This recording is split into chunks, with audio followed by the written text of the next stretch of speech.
হামে আক্রান্ত মৃত্যু ও চিকিৎসা সেবার আরও খবরাখবর জানাতে রাজশাহী থেকে যুক্ত হয়েছেন আহসান হাবিব অপু। অপু, হাম আক্রান্তের সংখ্যা রাজশাহীতে কেমন দেখছেন এবং হাসপাতাল কর্তৃপক্ষ কি বলছে?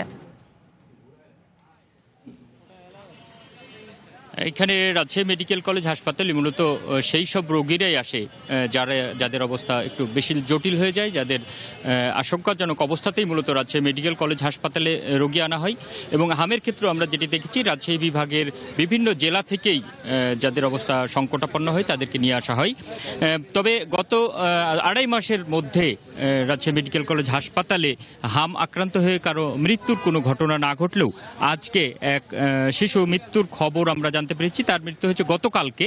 আজকে রাজশাহী মেডিকেল কলেজ হাসপাতালের যেটি তথ্য অফিস, সেখান থেকে আমাদেরকে জানানো হয়েছে যে এই একজন মৃত্যু হয়েছে। সেই শিশুর বয়স 3 মাস।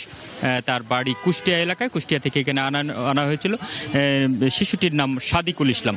তো সাদিকুলকে আসলে যেখানে এখানকার রাজশাহী মেডিকেল কলেজ হাসপাতালের যিনি এখানকার তথ্য দিচ্ছিলেন মুখপাত্র, তিনি যেটি বলছিলেন যে আসলে এই সাদিকুলের শারীরিক অবস্থা খুবই খারাপ ছিল এবং নিউমোনিয়া সহ তার অবস্থা খুবই জটিল ছিল। এই অবস্থাতেই গত 9 তারিখ তাকে ভর্তি করা হয়েছিল। 9 তারিখের পরে 10 তারিখেই তাকে রাজশাহী মেডিকেল কলেজ হাসপাতালের আইসিইউ ওয়ার্ডে দেওয়া হয়।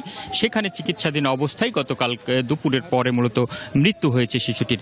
আর এখানকার হামের পরিস্থিতিটা এখন আগের থেকে ভালো। আমরা যেটি মূল সমস্যাটা, এখানের মূল জটিলতা তৈরি হয়েছিল মে মাস জুড়ে এবং এখানে যে রোগীর প্রচুর চাপ ছিল।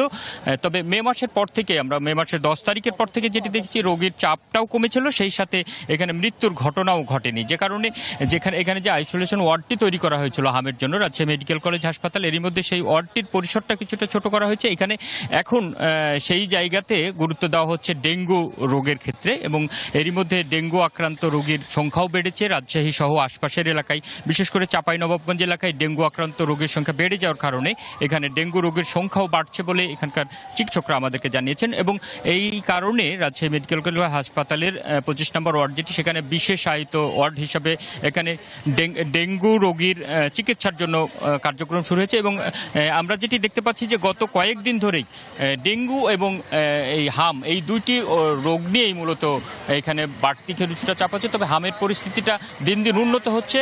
স্বাস্থ্য বিভাগ যেটি বলছে যে হামের পরিস্থিতিটা একেবারেই পুরোপুরি শেষ না হয়ে গেলেও উন্নতি হচ্ছে, এবং এই ক্ষেত্রে যেহেতু টিকা দেওয়ার ব্যাপার ঘটেছে, এরই মধ্যে সম্পন্ন হয়েছে, সেসব ক্ষেত্রে পরিস্থিতির সময়গুলোতে, সামনেরগুলোতে আরও উন্নতি হবে বলেই চিকিৎসকরাও আশা করছেন।